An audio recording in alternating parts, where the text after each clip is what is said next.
Some people have asked why I design products the way I do. Well, the fact is I design products for myself. To maintain that status that I have as an ex-wrestling captain, to be able to take them down. And you just can't do that unless you've got the energy and the stamina to go forward.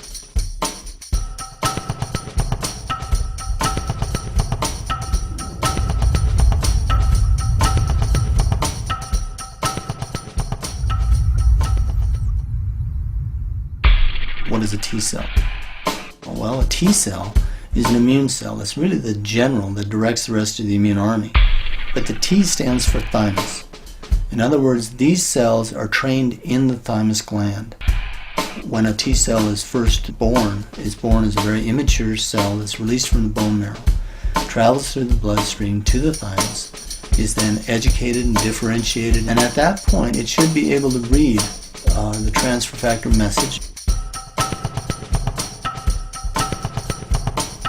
and be able to then use the wisdom of generations instead of just its own wisdom.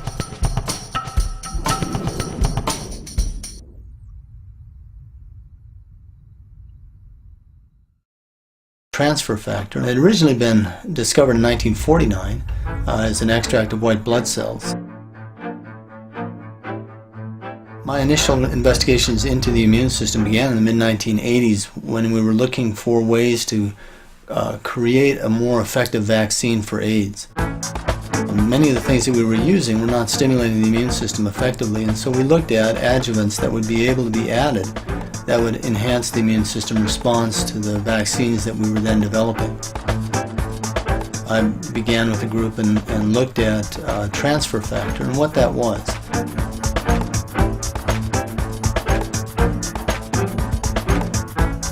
We are mammals, and our profile that our mothers provided us was much closer to the profile of another mammal, in this case the cow.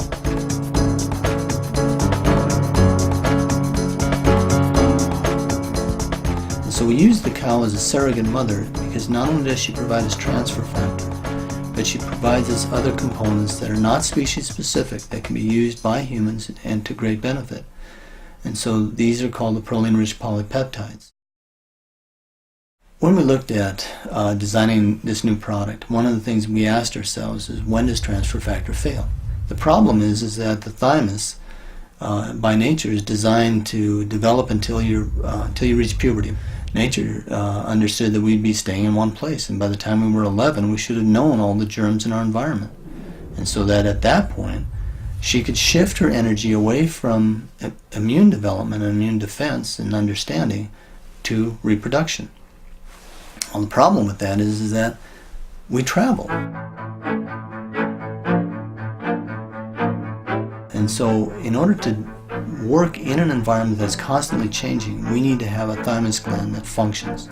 The aging of the immune system presages the aging of the rest of the body. If you keep your immune system young, the rest of the body will stay young.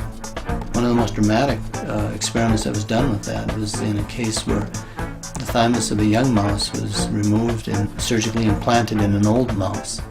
The effect was that the old mouse suddenly became much younger.